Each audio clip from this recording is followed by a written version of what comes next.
To some New Yorkers whose homes were destroyed by Hurricane Sandy, the phrase "build it back" has come to sound like a perverse taunt. Across the flood zones of Brooklyn, Queens and Staten Island, hundreds of homeowners are still doing battle with a troubled city program that was created to put them back on their feet quickly and efficiently. Nearly 20% of the 12,713 families whose homes are enrolled in the program are still waiting for completion of construction or a property buyout 5 years after the storm surge receded. That's more than 2,300 families still waiting.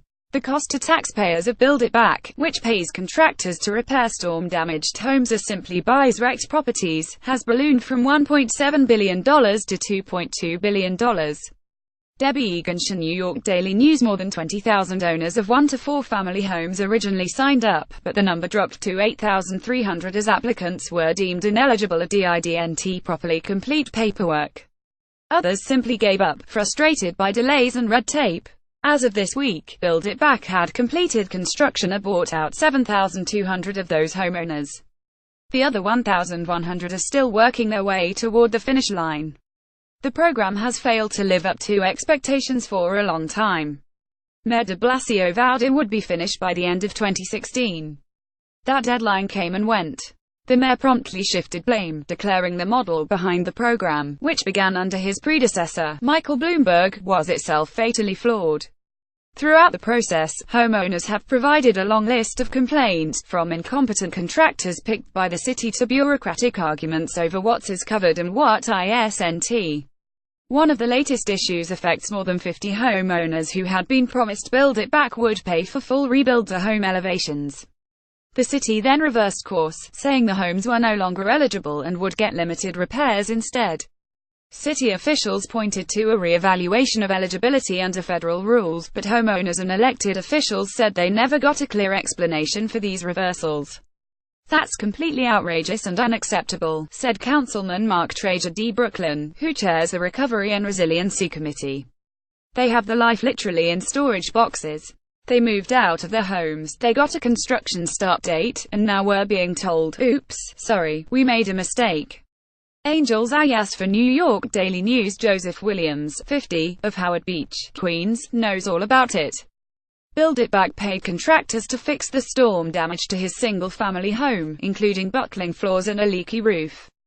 Williams, a supervisor with the Transit Authority, says the city told him he was eligible to have his house elevated above flood level, so he and his wife moved into a rental home to await the project's completion.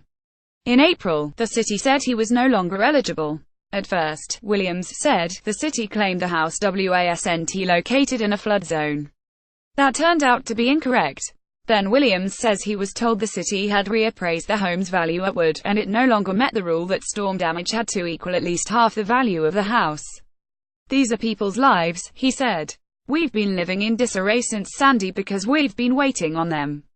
Debbie Egan's New York Daily News. Catherine Mulholland, 50, says SHES also the victim of a Build It Back reversal.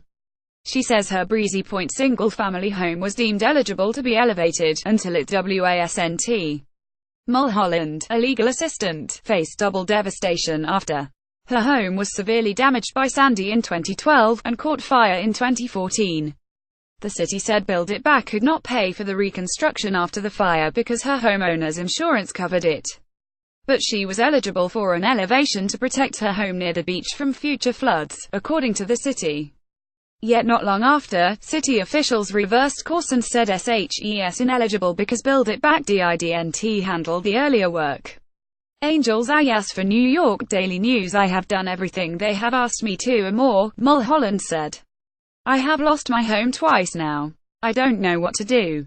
Even when the city does come through with money, sometimes the contractor it picks to do the job drops the ball."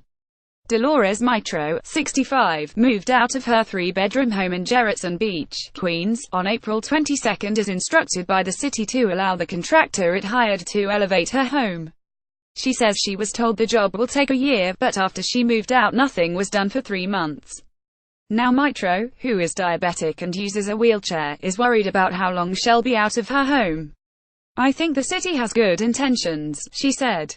"But it should be faster. They'll be there for 3 days working like crazy and then they don't do anything for 5 days." De Blasier's promise of wrapping things up by the end of 2016 seems like a distant memory as 2017 is coming to a close, and the city has not set a new deadline for actually finishing the job. For some residents, it seems like the recovery process has been just as bad, if not worse, than the storm itself, said Trager, the Brooklyn councilman. These are working-class people. They live check to check. They've emptied out their life savings to make their lives whole again. They are desperately relying on us.